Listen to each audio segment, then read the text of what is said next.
وعن أبي هريرة رضي الله عنه قال قال رسول الله صلى الله عليه وسلم إنما جعل الإمام ليؤتم به যে ইমামকে যখন নির্ধারণ করা হয়, ইমামকে নির্ধারণ করা হয় যেন তার সাথে কি করা হয়, ইক্তিদা করা হয়। লিউতাম্মা মানে অনুসরণ করা, যেন তার কি করা হয়, অনুসরণ করা হয়, এটা তিনি বললেন। এরপরে বলছেন ফাইজা কাব্বারা ফাকাব্বিরু, যখন তিনি তাকবীর দেন তোমরাও তাকবীর দাও। তিনি বলতে ইমাম। ওয়ালা তুকাব্বিরু হাত্তা ইউকাব্বিরা, তোমরা তাকবীর দিও না যতক্ষণ না তিনি তাকবীর দেন। একই কথা দুই ভাবে বলতেছে, তার মানে গুরুত্ব বেশি। যখন তিনি তাকবীর দিবেন তখন তোমরা দিবা, তিনি না দেওয়া পর্যন্ত তোমরা দিও না। ওয়াইদা রাকা ফারকাউ, যখন তিনি রুকু করেন তোমরাও করো। ওয়ালা তারকাউ হাত্তা ইয়ারকা, তোমরা রুকু করো না যতক্ষণ না তিনি রুকু করতেছেন।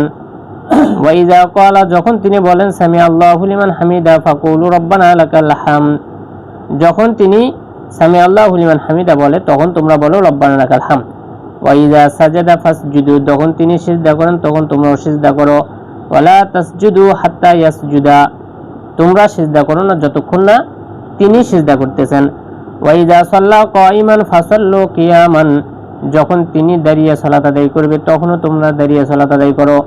ওয়াইদা সাল্লা কাইদান ফাসাল্লু কুউদান আজমাইন, যখন তিনি বসে সালাত আদায় করবেন তখন তোমরাও বসে সালাত আদায় করো। তাহলে বসে সালাত আদায় করে দাঁড়িয়ে সালাত আদায় করে ইমামের মতো করেই করা, এটা হচ্ছে কি উত্তম। এরপরেও যদি কেউ ইমামের পিছনে দাঁড়িয়ে সালাত আদায় করে তার সালাত বাতিল হয়ে যাবে, বিষয়টা এমন নয়। অবশ্যই তাদেরও বসে থেকে সালাত আদায় করা যাবে, সমস্যা নেই। এখন কথা হচ্ছে ইমাম, এই ক্ষেত্রে ইমাম নির্ধারণ করার দিক থেকে ইমামের এমনিতেই বসে থেকে বা এমন কোনো ইমামের ইমামতিত্ব করা ঠিক নয় যেই সময় ইমামের দাঁড়িয়ে থেকে সালাত আদায় করতে কি সমস্যা হচ্ছে। কেননা ইমামের যদি সমস্যা হয় তো পেছনের মানুষের তো কি নেই, সমস্যা নেই। পেছনে যদি যোগ্য ব্যক্তি থাকে তাহলে অবশ্যই সেই ইমামকে দায়িত্ব অন্যের হাতে কি করতে হবে, অর্পণ করতে হবে। অন্যকে দায়িত্ব দিয়ে যাতে সালাতটা দাঁড়িয়ে থেকেই হয়, কেননা কিয়াম করাটা কি অত্যন্ত গুরুত্বপূর্ণ একটা কি বিষয়। সুতরাং ইমাম যোগ্য ব্যক্তি কাউকে পেলে অবশ্যই তাকে এটার দায়িত্ব দিবে। কিন্তু যদি কেউ না থাকে, তিনি যদি বসে সালাত আদায় করে তাহলে উত্তম হচ্ছে মুসল্লিরাও বসেই সালাত আদায় করবে, তবে দাঁড়িয়ে থেকে সালাত আদায় করলেও কোনো সমস্যা হবে না। ওয়ান আবি সাঈদ আল-খুদরি রাদিয়াল্লাহু আনহু আন্না রাসূলুল্লাহ সাল্লাল্লাহু আলাইহি ওয়াসাল্লাম রাফি আসহাবিহি তাআখুরান, তিনি তার সাহাবীদেরকে দেখলেন কিছু কিছু সাহাবী তারা পিছনে আছে, তাআখুরান মানে পিছনের দিকে খালি সরে সরে যাচ্ছে। ফাকালা, আল্লাহ রাসূল বলছেন তাকদ্দামু, তোমরা সামনের দিকে আসো। ফাতাম্মু বি, এবং আমাকে কি করো, অনুসরণ করো। বি মানে আমাকে তোমরা অনুসরণ করো। ওয়ালিয়া তাম্মা বিকুম মান বাদাকুম, তোমাদের পিছনে যারা আছে তারা তোমাদের কি করবে, অনুসরণ করবে। দেখা যাচ্ছে অনেক বড় সালাত হলে তোমার ইমামের কথা না শোনা গেল, আমরা কাকে দেখে উঠি, সামনে উঠতেছে তখন আমরাও কি উঠে যাই। এটাই যে আল্লাহ রাসূল পাশে যারা আছে তাদেরকে তোমরা আমার কাছাকাছি আসো, তোমরা আমার অনুসরণ করবা এবং তোমাদের পেছনে যারা আছে তারা তোমাদের অনুসরণ করবে। ওয়ান যায়েদ ইবনে সাবিত রাদিয়াল্লাহু আনহু قال ইহতাজার রাসূলুল্লাহ সাল্লাল্লাহু আলাইহি ওয়াসাল্লাম হুজরাতান মুখাসসাফাতান, যে তিনি একটা হুজরা তিনি কি করলেন, তৈরি করলেন। মুখাসসাফাতান তোমাদের ওখানে আছে নাকি বিমুখাসসাফাতিন আছে? মুখাসসাফাতান, তিনি একটা চাটাইয়ের দ্বারা কি করলেন, চাটাইয়ের একটা কক্ষ তিনি কি করলেন, হুজরা তৈরি করলেন। যদি এখানে বা আসতো, অন্য অন্য তোমার নুকসাতে বা আছে, সেটা তখন অনুবাদ হতো কি, তিনি একটা চাটাই দ্বারা, চাটাই দ্বারা বি মুখাসসাফাতিন, চাটাই দ্বারা তিনি কক্ষ নির্মাণ করলেন। আর এখন অনুবাদ হবে যে তিনি একটা চাটাইয়ের একটা কক্ষ কি করলেন, নির্মাণ করলেন। এখানে হুজরাতান মুখাসসাফাতান মাউসুফ সিফাত হচ্ছে, হুজরাতান কি মাউসুফ, মুখাসসাফাতান কি সিফাত। তাহলে এইটা হচ্ছে চাটাইয়ের একটা ঘর তিনি কি করলেন, নির্মাণ করলেন। ফাসাল্লা ফিহা, এর মধ্যে তিনি সালাত আদায় করলেন। ফাতাতাব্বা ইলাইহি রিজালুন, মানুষরা সেখানে এসে তার কি করা শুরু করে দিলেন, অনুসরণ করা শুরু করে দিয়েছে। ফাজাউ ইউসাল্লুনা বিসলাতিহি, তারা এসে তার সালাতের সাথে সালাত আদায় করে। এটা লম্বা একটা হাদিস, তো তারা মনে করতেছে যে এখানেই মনে হয় সালাত হচ্ছে। তা আল্লাহ রাসূল বলছেন যে না, আফজলু সালাতিল মারই ফি বাইতিহি ইল্লাল মাকতুবা, ফরজ সালাত ছাড়া অন্য অন্য সালাতগুলো তার বাড়িতে সালাত আদায় করাটাই কি উত্তম। সুন্নাত বাড়িতে পড়া উত্তম, বেতের বাড়িতে পড়া উত্তম, এমনি নফল বাড়িতে পড়া উত্তম, যেটা মসজিদের সাথে সম্পর্কিত। যেমন তুমি বলতে তাহিয়াতুল মসজিদ, এখানে তাহিয়াতুল মসজিদ মানে তো কি মসজিদকে অভ্যর্থনা জানানো, তাই এটা তোমার তাহিয়াতুল বাইত তো কোনো সালাত নেই। বাড়িতে ঢুকে অবশ্যই সফর থেকে এসে সালাত আদায় করা লাগে, সেটা সফর থেকে কি আসার জন্য সালাত, কিন্তু বাড়িতে ঢোকার জন্য কি নেই সালাত নেই। তাহিয়াতুল বাইত বলতে কোনো কি নেই, নাম নেই, তাহিয়াতুল মসজিদ আছে। তো এই তাহিয়াতুল মসজিদ আদায় করতে গেলে তোমাকে তো কি মসজিদেই যেতে হবে। আরেকটা আছে তাহিয়াতুল উযু, অজু, দুইটা কিন্তু আলাদা। তাহিয়াতুল ওযু এবং তাহিয়াতুল মসজিদ দুইটা আলাদা।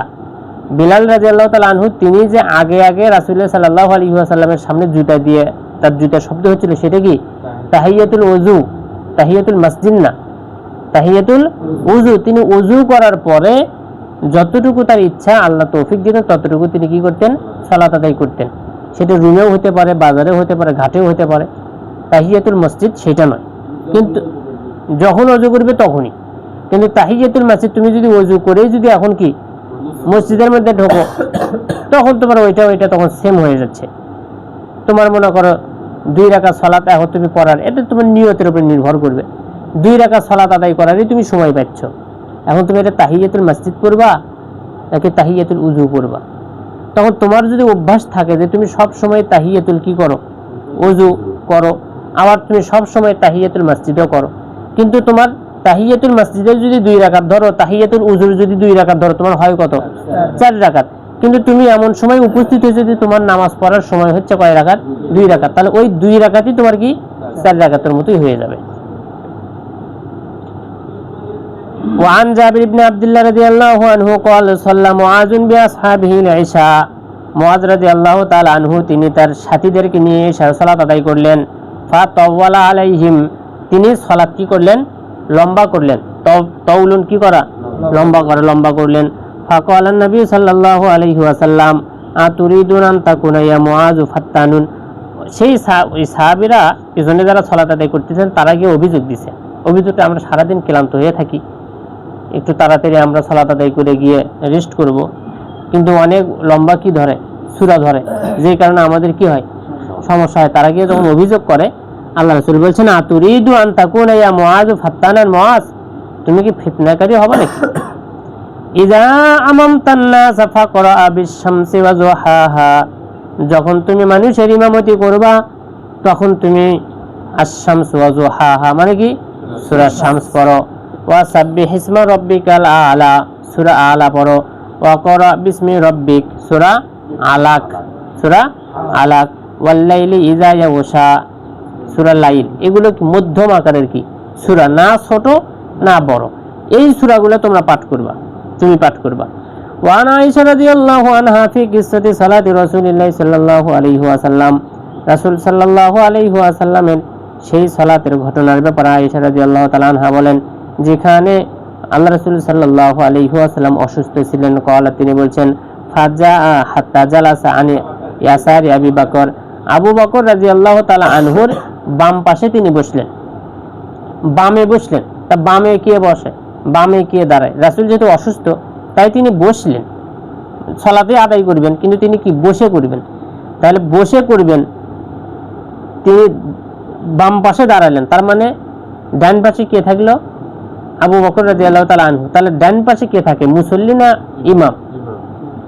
ডান পাশে কে থাকে, মুসল্লি, এটা বুঝো। তার মানে রাসূল সাল্লাল্লাহু আলাইহি ওয়াসাল্লাম তিনি হলেন কি ইমাম, আর আবু বকর রাদিয়াল্লাহু তাআলা আনহু তিনি হলেন মুসল্লি। এই যে আর আগে ওখানে বললাম না, ওখানে তোমরা হাদিস পড়লে যে ইমাম বসে থেকে পড়লে তোমরাও বসে পড়ো, কিন্তু আমি তো মাসালা দিছিলাম যে দাঁড়িয়ে থেকেও কি পড়া যায়। এটা হলো সেই দলিল এখানে। সেটা কি আল্লাহ রাসূল সাল্লাল্লাহু আলাইহি ওয়াসাল্লাম বামে বসলেন, তার মানে আল্লাহ রাসূল এখন কি ইমাম, আর আবু বকর রাদিয়াল্লাহু তাআলা আনহু তিনি কি মুসল্লি।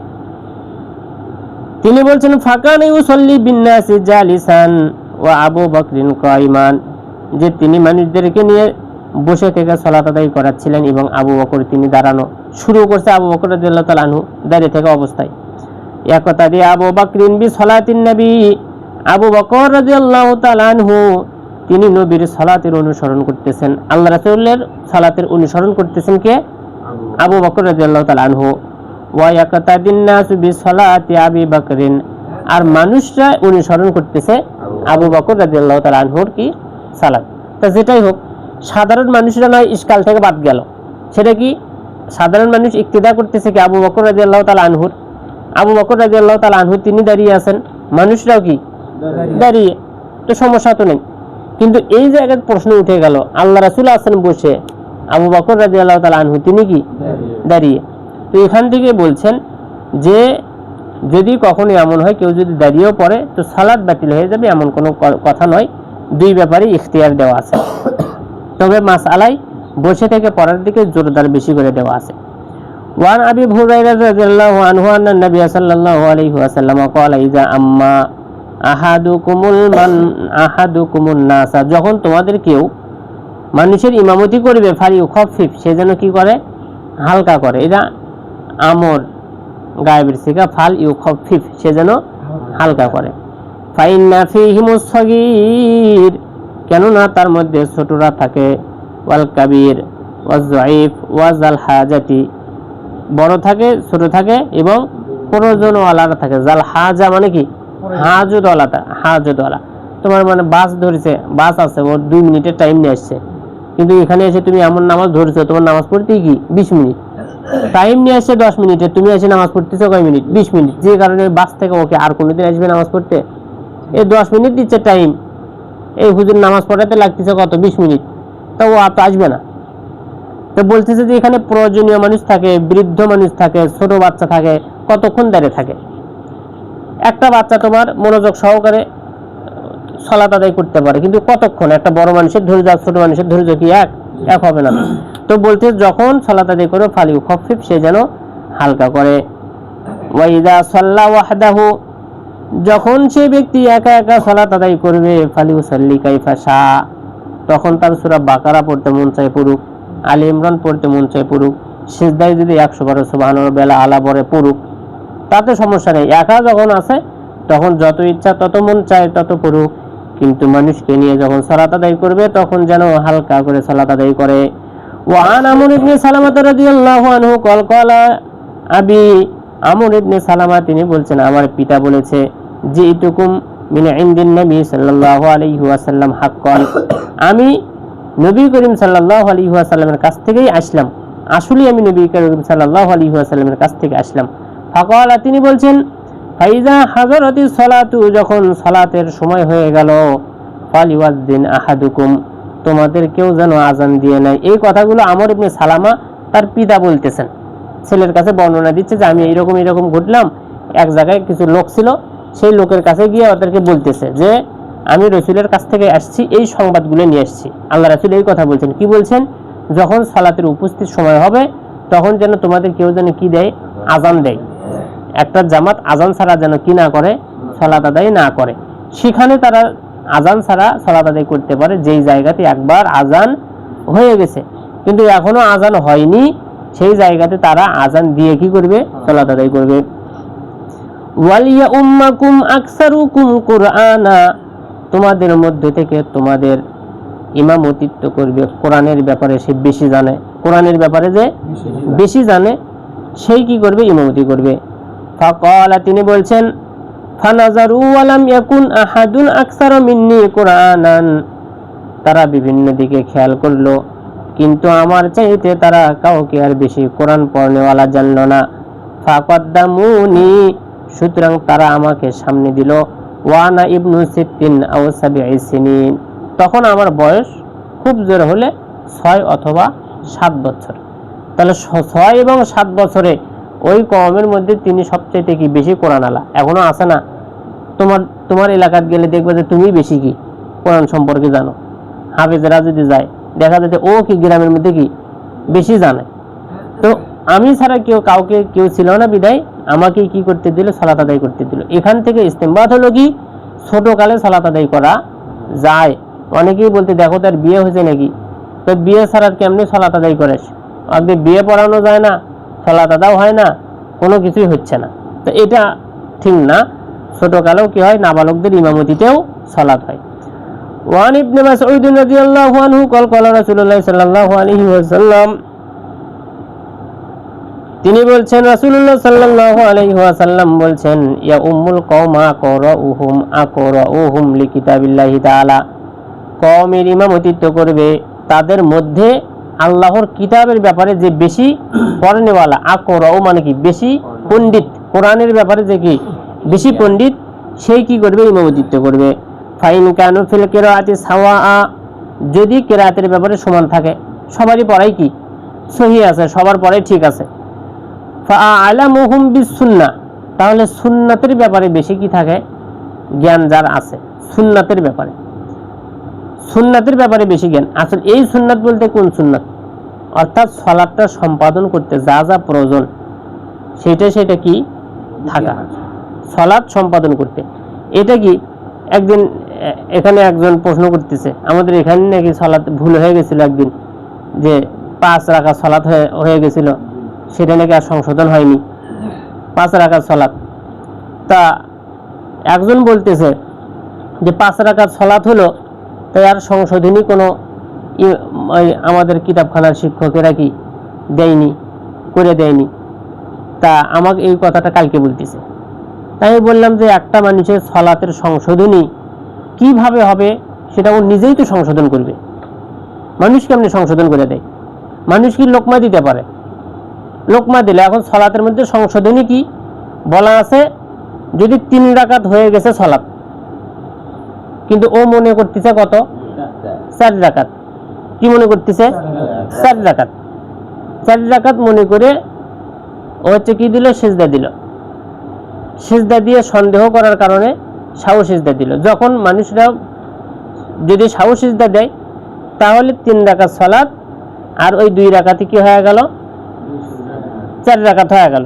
কেউ যদি লোকমাও আর না দেয়, কেউ যদি কোনো ভুলে ধরে না দেয়, তাহলে সালাত আর কি হয়ে গেল? ঠিক হয়ে গেল। কিন্তু সে যদি ইয়াকিনের সাথে, দৃঢ় বিশ্বাসের সাথেই যদি 4 রাকাত সালাত আদায় করে শেষ দিছে, তিনি মূলত আর রাকাত হয়েছে কত? 3 রাকাত। রাকাত হয়েছে কত? 3 রাকাত। তো মানুষ তো সাধারণত এখন ভুল ধরে দিবে না, মানুষ তো বলবে তোমার 3 রাকাত হয়েছে। মানুষ তো এখন বলবে ওকে কয় রাকাত? 3 রাকাত, কারণ কম হয়েছে। তাহলে কম হলে তখন কি করবে? ও আরেক রাকাত পরে সাহু সিজদা দিবে। কিন্তু যখন ওর রাকাতই হয়েছে কত? 5 রাকাত। কত হয়েছে? 5। তো আর কি এখানে সন্দেহ হয়নি? সন্দেহ ছাড়া ওই 5 রাকাত সালাত আদায় করে ফেলে দিছে, এটা হতে পারে কখনো?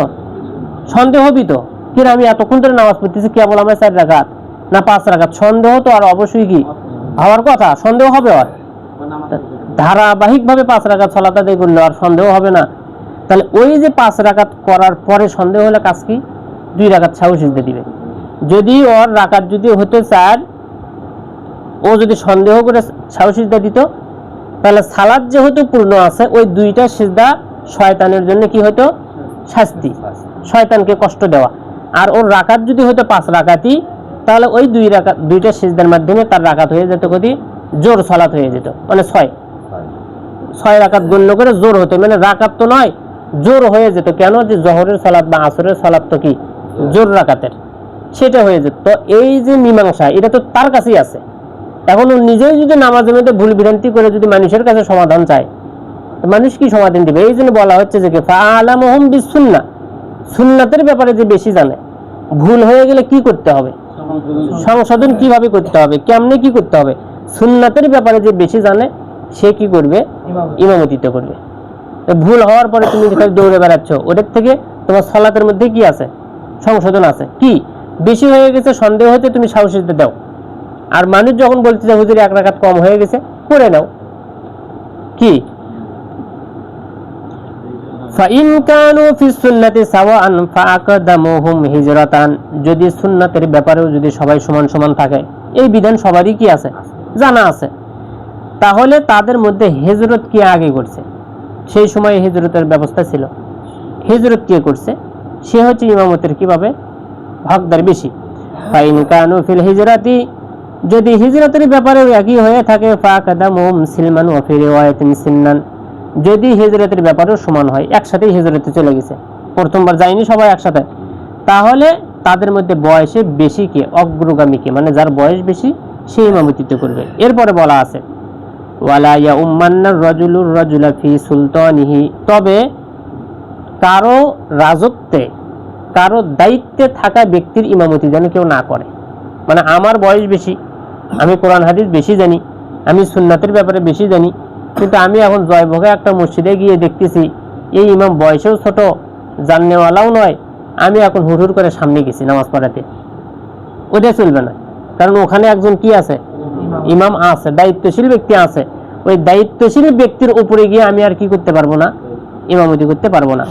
ওয়ালা ইয়াকুদু ফি বাইতিহি আলা তাকরিমাতিহি ইল্লা বিইজনিহি, কোন ব্যক্তি অন্য কোন ব্যক্তির বাড়িতে তার বিছানার উপরে বসতে পারবে না, ইল্লা বিইজনিহি, তার অনুমতি ছাড়া। সরসর করে গিয়ে কারো বিছানার উপরে বসে যাচ্ছ, এটা কি চলবে না।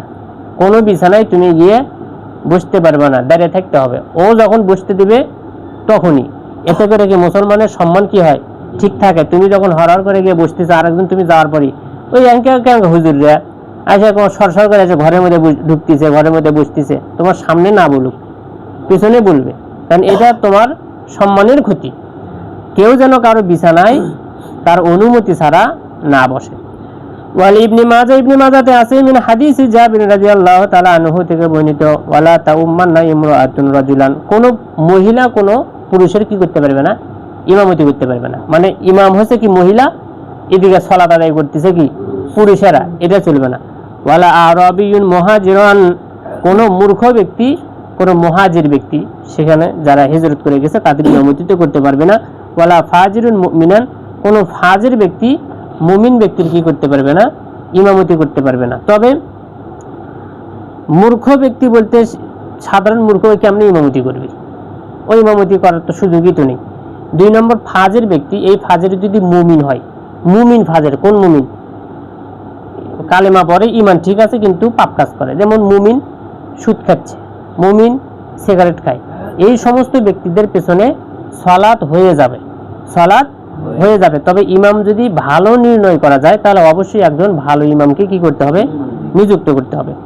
ওয়ান আনাস রাদিয়াল্লাহু আনহু আন্না নবী সাল্লাল্লাহু আলাইহি ওয়াসাল্লাম ক্বালা রুসু সুফুফাকুম, যে তোমরা তোমাদের কাতারগুলোকে কি করে নাও, চাপাচাপি করে নাও। রুসুল মানে কি গাদাগাদি করা, মানে সিস্টেমে করে নেওয়া। এই জন্য যখন মানুষ কাতারে দাঁড়ায়, কাতারে দাঁড়ানোর জন্য আহলে হাদিস সমাজের মানুষ তারা দেখা যাচ্ছে যে কি পায়ের সাথে পা ঠিকই লাগায়, কিন্তু কাঁধের সাথে কিন্তু কাঁধ লাগায় না। ওয়া কারিবু বাইনাহা, এবং কাতারগুলোকে কাছাকাছি করে নাও। মানে এখানে এক কাতার দাঁড়াচ্ছে, আরেক কাতার অনেক দূরে। এই যে আমাদের মসজিদ পিছনের কাতার কিন্তু কি ফাঁকা থাকতে কি বারান্দায় এসে দাঁড়ায়, ওখানে সুযোগ থাকলে ওইটা কি সম্ভব, ওইটা হবে না।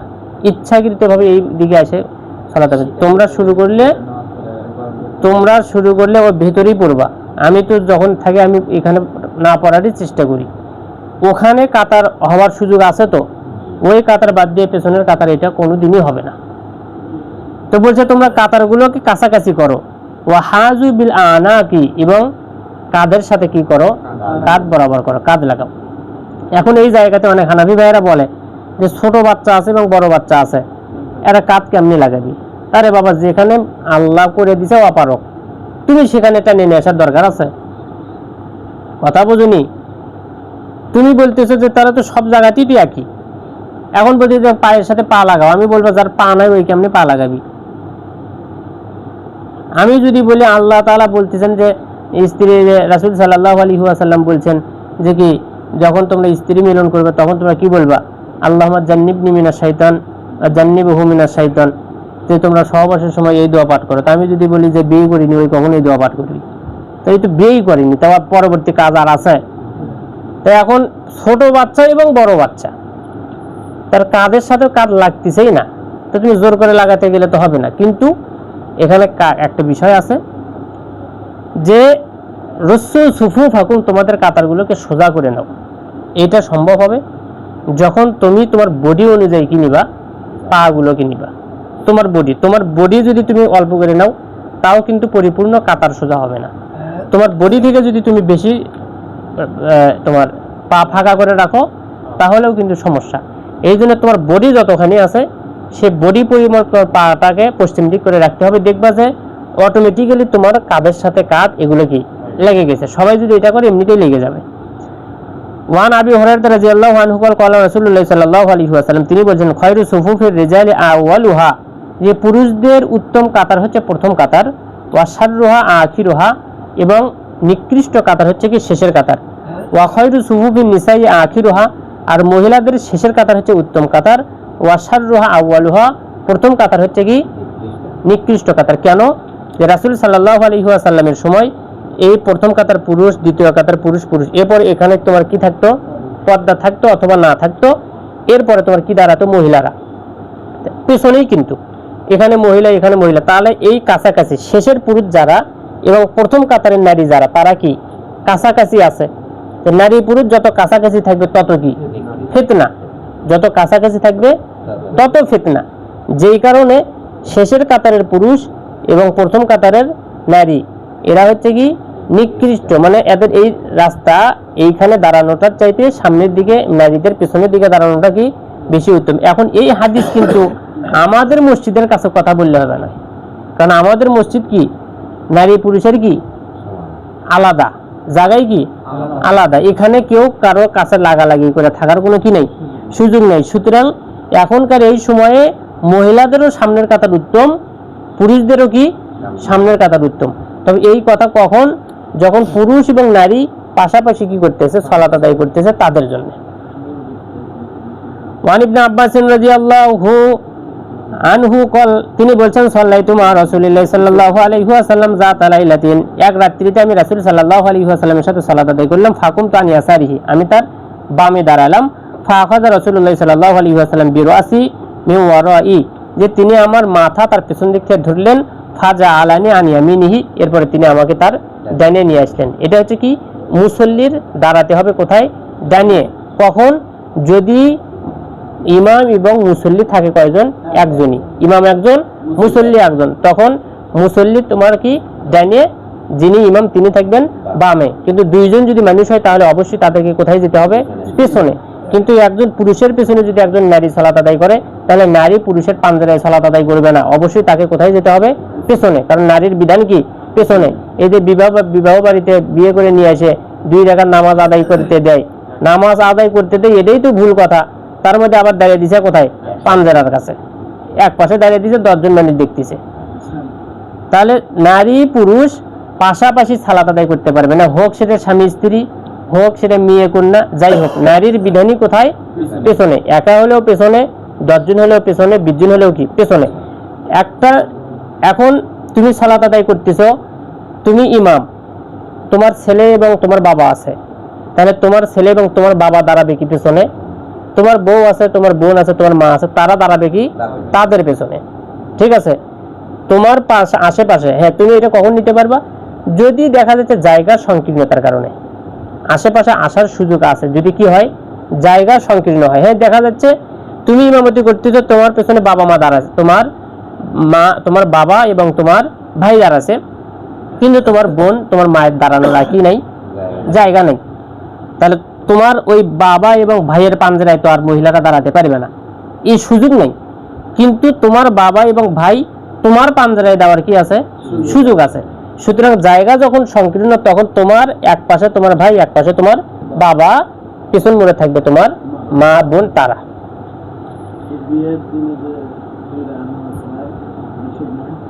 না। ওয়ান আনাস রাদিয়াল্লাহু আনহু কল, তিনি বলেছেন সাল্লা রাসূলুল্লাহ সাল্লাল্লাহু আলাইহি ওয়াসাল্লাম, রাসূলুল্লাহ সাল্লাল্লাহু আলাইহি ওয়াসাল্লাম বলেছেন ফাকুমতু আনা, আমি দাঁড়ালাম, ওয়া ইয়াতীমুন খালফাহু, এবং আরেকটা ইতিম, আমি এবং একটা ইতিম দাঁড়ালাম, খালফাহু তার পেছনে, ওয়া উম্মু সুলাইম, এবং উম্মু সুলাইম দাঁড়ালো খালফানা আমাদের পেছনে। এতক্ষণ যেটা বললাম, উম্মু সুলাইম তিনি মহিলা, আমরা দাঁড়ালাম আল্লাহ রাসূলের পেছনে, আমি এবং একটা ইতিম, 2 জন আমরা দাঁড়ালাম রাসূলের পেছনে, এবং উম্মু সুলাইম মহিলা তিনি দাঁড়ালেন কি আমাদের পেছনে। তুমি যেই কথাটা বলতেছিলে, এটা বিবাহ করার পরে তাদের জন্য 2 রাকাত সালাত আদায় করা, নির্দিষ্ট করা এরকম কোনো সালাত নাই। তবে আমভাবে সালাত আছে, সেটা হচ্ছে কি শুকরিয়াতান। কিসের সালাত?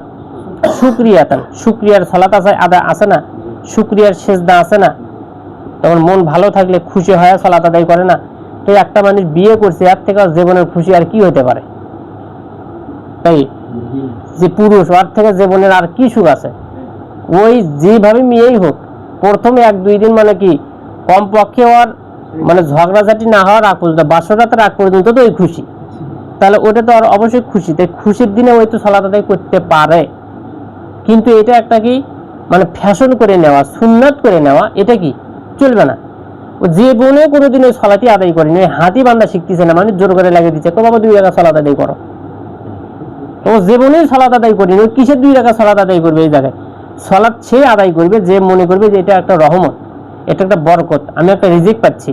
এই জীবন শুরু করার পূর্বে আল্লাহর শুকরিয়া আদায় করে 2 রাকাত সালাত আদায় করে সেটা ওইকে আল্লাহর কাছে দোয়া করবে, তাদের দাম্পত্য জীবন যেন কি হয়, সুখের হয়, ভালো হয়। এইগুলোর ব্যাপারে সে দোয়া করতে পারে, নিষেধ নেই। তবে এটা যে সুন্নাত হাদিসে আছে করার জন্য এরকম কোনো নির্দিষ্টতা নাই। তবে আমের ভিত্তিতে, আম হাদিস, সেটা কি শুকরিয়া স্বরূপ আল্লাহর শুকরিয়া আদায় করে নফল সালাত আদায় করতে পারে, স্ত্রীকে নিয়ে আদায় করতে পারে।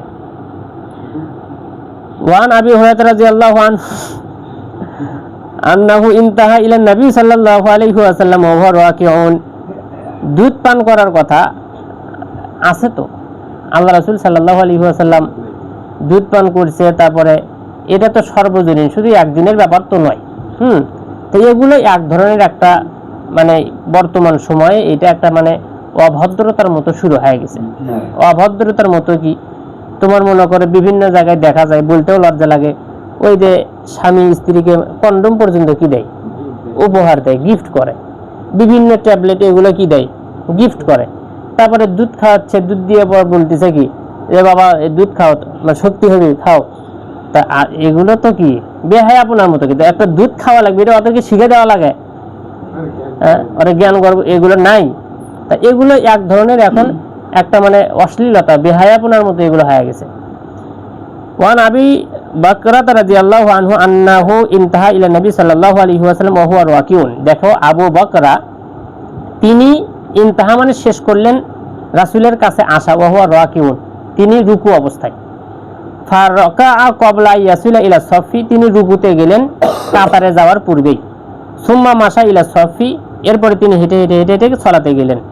ওয়াজাকারা যালিকা লিন-নবী সাল্লাল্লাহু আলাইহি ওয়াসাল্লাম, এটা নবী করিম সাল্লাল্লাহু আলাইহি ওয়াসাল্লামের কাছে উল্লেখ করা হলো। ফাকালা লাহু, নবী আল্লাহ রাসূল বললেন, যাদাকাল্লাহু হিরসান ওয়ালা তাউদ, আল্লাহ তোমার আগ্রহ বাড়িয়ে দেখ, কিন্তু এটা আর করো না। বিষয়টা এমন হয়েছে যে আমি মসজিদে ঢুকতেই ওখানে সিজদায় চলে গেছে ইমাম, আমি এখন যাইতে যাইতে তো ওখানে তো সিজদা তো আর পাবো না, আমি এখন করছি কি এখানেই তাকবীর দিয়ে সিজদায় গেছে, সিজদায় দিয়ে এখন এই পায়ে হেঁটে হেঁটে কি কাতারে যাচ্ছি। তো এটাতে রুকু পাওয়া, কাতার রাকাত যাতে আমার কি না যায়, ছুটিয়ে না যায়, এটা আমার চেষ্টা না, আগ্রহ না, রাকাতের প্রতি মায়া মহব্বত না, যে রাকাতটা যেন আমার ছুটিয়ে না যায়, যেই জন্য আমি তো রুকুতে গেছি, যে রুকু পেলে আমি কি পাচ্ছি, রাকাত পাচ্ছি। তো এই রুকুতে গিয়ে এরপরে হেঁটে হেঁটে কাতারে যাচ্ছে। তা আল্লাহ রাসূল বলছে তোমার যে আগ্রহ আছে, মানে রাকাত ধরার যে আগ্রহ, এটা আল্লাহ বৃদ্ধি করে দেখ, কিন্তু তুমি যে কাজটা করছো এই কাজটা কি আর করো না, মানে কাতারে ঢোকার আগেই তুমি রুকু করে এখানে হেঁটে হেঁটে আর আসো না, এটা করো না, এটা বাদ দাও। ফাজাদ আবু দাউদে বর্ণনা আছে ফারাকা দুনা সফি, তিনি রাকাত ছাড়াই তিনি রুকু করেছেন। সুম্মা মাশা ইলা সফি, এরপরে তিনি হেঁটে হেঁটে কাতারের মধ্যে ঢুকছেন। ওয়ান আবি সাতা ইবনে মাআবাদ রাদিয়াল্লাহু আনহু আন্না রাসূলুল্লাহ সাল্লাল্লাহু আলাইহি ওয়াসাল্লাম, তিনি বলেছেন রাসূল সাল্লাল্লাহু আলাইহি ওয়াসাল্লাম রাআ রাজুলান ইউসাল্লি খালফা সফি ওয়াহদা, একজন ব্যক্তিকে দেখলেন তিনি কাতারের পেছনে একা একা কি করতেছেন, সালাত আদায় করতেছেন। ফাআমারা আইয়ুইদা সালাতা, ফাআমারাহু আইয়ুইদা সালাতা, তিনি তাকে সালাতকে পুনরায় করতে বললেন। এরপরে দেখো ওয়ালাহু আন তালকিন রাদিয়াল্লাহু আনহু থেকে বর্ণিত, তিনি বলেছেন লা সালাতা লি মুনফারিদিন, একক ব্যক্তির জন্য কোনো সালাত নেই, খলফা সফি মানে ইমামের কাতারের পেছনে, কাতারের পেছনে একা একা সালাত আদায় করাতে কোনো তার সালাত নেই। জাদা তাবারানী বর্ণনা করেছেন, সেখানে আছে যে আলা দাখালতা মাআহুম, তুমি তাদের সাথে কেন ঢুকলে না, আবিশ তারারতা রাজুলান, অথবা তুমি একজন ব্যক্তিকে কেন তুমি টেনে নিলে না, একজনকে তুমি কেন টেনে নিলে না, আরেকজনকে তুমি কেন তুমি তাদের মধ্যে ঢুকে গেলে না। এই কথাটা বলা আছে, যেহেতু কাউকে টেনে নেওয়া এই হাদিসটা কি জয়ীফ। এরপরে তোমার ওই সালাতের মধ্যে ঢোকা, এটা তাই সেই ব্যক্তিদের জন্য বলা আছে যেই ব্যক্তিরা কাতার পূর্ণ না করে, কি কাতার পূর্ণ না করে সালাত আদায় করতেছে পিছনে একা একা, সেই ব্যক্তির জন্য কি নেই, সালাত নেই। কিন্তু রাকাত যদি পূর্ণ হয়ে যায় এরপরে তারা পিছনে সালাত আদায় করতে পারে, কিন্তু টেনে নিয়ে আসার কথাটাও নাই। কারণ টেনে নিয়ে আসলে তোমার এখানে ক্ষতি কি, এক নম্বর ওর যে মনোযোগ নষ্ট, প্লাস ওকে তুমি কাতার থেকে টেনে নিয়ে আসলে ওই জায়গা তো আবার কি হয়ে গেল, ফাঁকা হয়ে গেল। সুতরাং টেনে নিয়ে আসার কথা নেই। যখন কোথাও ঢোকা যাচ্ছে না তখন তুমি একা একাই কি করবা, পিছনে সালাত আদায় করবা। ওয়ান আবি হুরায়রা রাদিয়াল্লাহু আনহু আনিন নবী সাল্লাল্লাহু আলাইহি ওয়াসাল্লাম قال ইযা সামি'তুম ইকামাতা ফামশু ইলা সালাতি, যখন তোমরা আযান শুনে ইকামত শোনো, ফামশু ইলা সালাতি, তখন তোমরা সালাতের দিকে আসো। ফামশু মানে হেঁটে হেঁটে আসা, ফামশু মানে কি হেঁটে হেঁটে আসা। ওয়া আলাইকুমুস সাকিনাতু ওয়াল ওয়াকার, তাহলে এতে তোমাদের উপরে শান্তি এবং সম্মান থাকবে, সম্মান এবং শান্তি বজায় থাকবে। ওয়ালা তুসরিউ, তোমরা ধীরস্থির করো না, দ্রুত তোমরা এটা করো না, তাড়াতাড়ি আসার চেষ্টা করো না।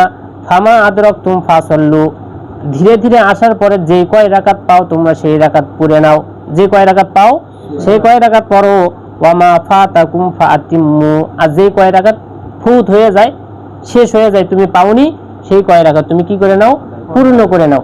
কিন্তু ইমাম সাহেব রুকুতে গেছে, তুমি দৌড়াচ্ছ, দরকার নেই, এই দৌড়ে দৌড়ে যাওয়ার কোনো সুযোগ নেই। ধীরে ধীরে যাও, যে কয় রাকাত পাও তুমি পড়ে নাও, যে কয় রাকাত ছুটে যায় সেই কয় রাকাত তুমি নতুন করে ওই সালাম ফেরানোর পরে তুমি পূর্ণ করে নাও। ওয়ান উবাই ইবনে কাব রাদিয়াল্লাহু আনহু ক্বাল রাসূলুল্লাহ সাল্লাল্লাহু আলাইহি ওয়াসাল্লাম, আল্লাহ রাসূল সাল্লাল্লাহু আলাইহি ওয়াসাল্লাম বলেছেন, সালাতুর রাজুলি মা'আর রাজুলি আজকা, একজন ব্যক্তির সালাত আরেকজন ব্যক্তির থেকে উত্তম, মিন সালাতিহি ওয়াহদা, একা একা সালাত আদায় করার চাইতে একজন ব্যক্তির সাথে সালাত আদায় করা কি উত্তম। ওয়া সালাতুহু মা'আর রাজুলাইনি আজকা মিন সালাতিহি মা'আর রাজুল, একজন ব্যক্তির সালাত একজন ব্যক্তির সাথে সালাত আদায় করার চাইতে উত্তম হচ্ছে দুইজন ব্যক্তির সাথে সালাত আদায় করা। এর আগেও তোমাদেরকে বলছিলাম কিন্তু যে যত মুসল্লি বেশি তত কি উত্তম। ওয়া মা কানা আকসারু ফাওয়া হাব্বু ইলাল্লাহ, এর উপরে যত বেশি হবে তত আল্লাহর কাছে কি হবে, প্রিয় হবে। ওয়ান উম্মে ওয়ারাকা রাদিয়াল্লাহু আনহা আন্না নবী সাল্লাল্লাহু আলাইহি ওয়াসাল্লাম আমারাহা, উম্মে ওয়ারাকা থেকে বর্ণিত নবী করিম সাল্লাল্লাহু আলাইহি ওয়াসাল্লাম তাকে আদেশ করেছেন, আনতা উম্মা আহলা দারিহা, তার বাড়ির বাসিন্দিনী যারা আছে, মহিলারা যারা আছে, তিনি যেন তাদের কি করে, ইমামতি করে। মহিলারা কি করতে পারে, ইমামতি করতে পারে, মহিলারা ইমামতি করতে পারে, তবে মহিলাদের ইমামতি পুরুষদের মতো হবে না। পুরুষরা কি যেমন সামনে গিয়ে কি করতেছে, একা একা নেতৃত্ব দিচ্ছে, মহিলা একা একা নেতৃত্ব দিতে পারবে না। মহিলা কি কাতারের মাঝখানেই থাকবে, একটু সামনে থাকবে, একটু কি সামনে, এই কাতারে কি মহিলারা দাঁড়াচ্ছে, এই জায়গায় কি থাকবে, ইমাম থাকবে, মহিলা ইমাম একটু আগে, আর পুরুষরা আবার একটু আগে যেতে পারবে না। পুরুষরা কি সোজা কাতারের মাঝেই, নয়তোবা ডাইরেক্ট কি সামনে, একটু সামনে যেতে পারবে না পুরুষরা, কেননা একটু সামনে যাওয়া মহিলাদের বৈশিষ্ট্য, একটু সামনে যাবে কে, মহিলারা। ওয়ান আনাস রাদিয়াল্লাহু আনহু আন্না নবী সাল্লাল্লাহু আলাইহি ওয়াসাল্লাম ইস্তাখলাফা ইবনা উম্মে মাকতুম, ইবনে উম্মে মাকতুমকে আল্লাহ রাসূল প্রতিনিধিত্ব দিয়েছিলেন, যে কি ইয়া উম্মুন নাস, তিনি মানুষের কি করবেন, ইমামতি করবেন। ওয়া হুয়া আমা, ইবনে উম্মে মাকতুম তিনি তো কি ছিলেন, অন্ধ ব্যক্তি ছিলেন। তাহলে অন্ধ ব্যক্তি মানুষের কি করতে পারে, ইমামতি করতে পারে। এগুলো কিন্তু মানুষ এখন সমস্যা দাঁড় করায়, তো অন্ধ ব্যক্তি এগুলো চলবে না, কিন্তু অন্ধ ব্যক্তি ইমামতি করেছেন। অনুরূপভাবে আয়েশা রাদিয়াল্লাহু তাআলা আনহা থেকে বর্ণিত আছে ইবনে হিব্বানের হাদিস, ওয়ান ইবনে ওমর রাদিয়াল্লাহু আনহু قال قال রাসূলুল্লাহ সাল্লাল্লাহু আলাইহি ওয়াসাল্লাম সাল্লু আলা মান ক্বালা লা ইলাহা ইল্লাল্লাহ, যে ব্যক্তি লা ইলাহা ইল্লাল্লাহ পাঠ করে, মুসলমান হিসেবে সমাজে স্বীকৃত আছে, সেই ব্যক্তির তোমরা জানাজার সালাত আদায় করো। ওয়া সাল্লু খালফা মান ক্বালা লা ইলাহা ইল্লাল্লাহ, সেই ব্যক্তির পেছনে সালাত আদায় করো যে ব্যক্তি লা ইলাহা ইল্লাল্লাহ বলে, সমাজে স্বীকৃত আছে। যদি কাফের মুশরিক হয়ে না যায়, শিরকি কোনো কর্মকাণ্ডে যদি লিপ্ত না হয়, ঈমান নষ্টের যদি কোনো কর্মকাণ্ডে লিপ্ত না হয়, তাহলে তার পেছনে সালাত আদায় করা শুদ্ধ হবে। তবে যদি কোনো ব্যক্তির ঈমানই চলে গেছে, এমন কোনো বিশ্বাসে যদি যুক্ত থাকে, তাহলে সেই বিশ্বাসের কারণে সেই ব্যক্তি ঈমান থাকবে না, ঈমান না থাকার কারণে তার পেছনে সালাত আদায় করাও কি হবে না, উচিত হবে না। ওয়ান আলী ইবনে আবি তালিব রাদিয়াল্লাহু আনহু قال قال রাসূলুল্লাহ সাল্লাল্লাহু আলাইহি ওয়াসাল্লাম ইযা আতা আহাদুকুমুস সালাতা, যখন তোমাদেরকেও সালাতে আসবে, ওয়াল ইমামু আলা হালিন, এবং ইমাম কোনো একটা অবস্থায় আছে। আলা হালিন মানে কি, কোনো একটা অবস্থায়, হালটা তোমার নাকেরা শব্দ, এবং ইমাম কোনো একটা অবস্থায় থাকবে। কোন অবস্থা হতে পারে, রুকুতে, হতে পারে রুকু থেকে ওঠা, হতে পারে সিজদায় যাওয়া, হতে পারে সিজদা থেকে কি বসা, হতে পারে আবার সিজদায় অথবা প্রথম বৈঠকে বসা অথবা শেষ বৈঠকেই কি বসে থাকা, যেই কোনো অবস্থাতেই থাক, ফাল ইয়াসনা কামা ইয়াসনাউল ইমামু, সে তাই করবে যেটা ইমাম করতেছে।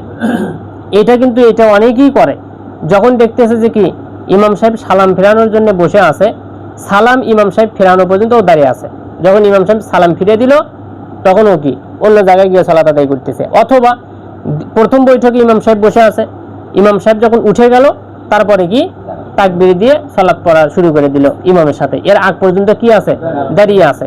দাঁড়িয়ে থাকা ঠিক নয়। হাদিস, যখন তোমাদের কেউ সালাতে আসবে ইমাম সাহেব যে অবস্থায় থাকবে সেই অবস্থাতেই সেটাই করবে ইমাম যেটা করতেছে।